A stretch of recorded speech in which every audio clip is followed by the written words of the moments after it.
Hello everyone, कैसे हो आप। स्वागत है आपका एक बार फिर से हमारे यूट्यूब चैनल में। आज हम पढ़ने वाले हैं एनसीईआरटी बुक क्लास 8 हिंदी बसंत का चैप्टर नंबर 15, जिसका नाम है सूरदास के पद। तो सूरदास के पद हैं वो इसमें 2 बताए गए हैं।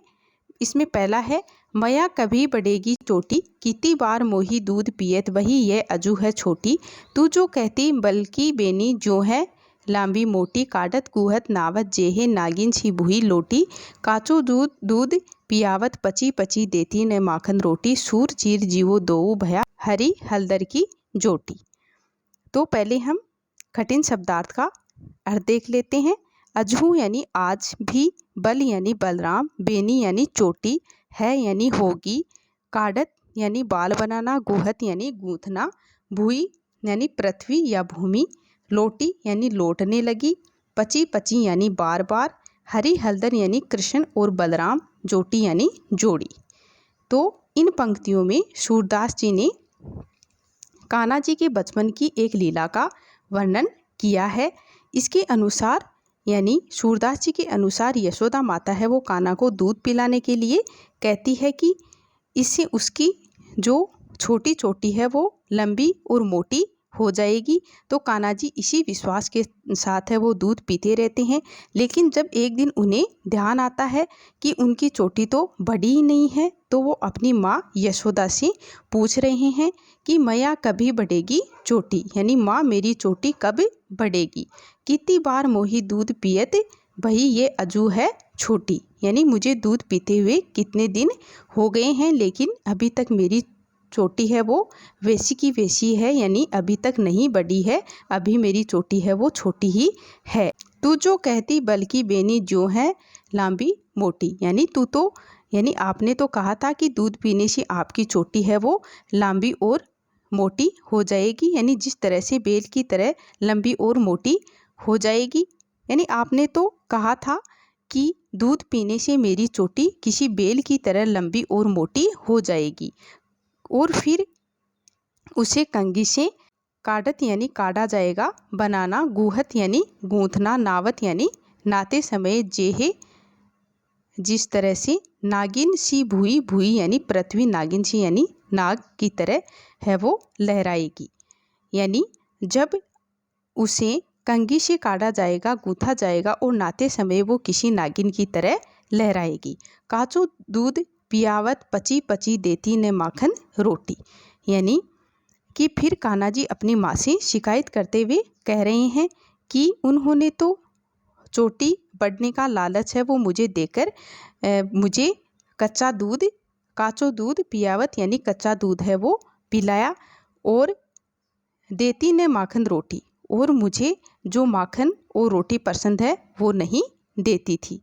जबकि उन्हें खाने में क्या पसंद है, माखन और रोटी है वो कृष्ण जी को पसंद है, लेकिन ये नहीं देकर उन्होंने क्या किया, काचो दूध पियावत यानी कच्चा दूध है वो कृष्ण जी को पिलाया गया, ये लालच देकर कि आपकी चोटी है वो लंबी और मोटी हो जाएगी। सूर चीर जीवो देऊ भया हरी हलदर की जोटी। सूर चीर जीवो यानी लंबी उम्र की कामना, यानी अंतिम पंक्ति में जो सूरदास जी हैं वो कान्हा और बलराम, हरी हलदर यानी कान्हा और बलराम की जोटी यानी कि जोड़ी की लंबी उम्र की कामना है वो करते हैं।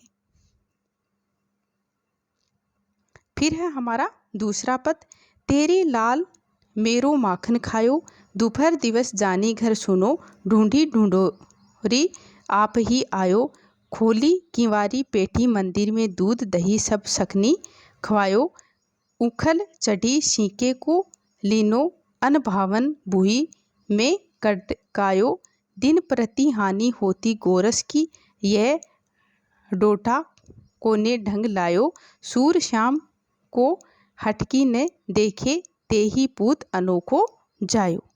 अब हम हैं वो इस पद में जो कठिन शब्द हैं उनका अर्थ देख लेते हैं।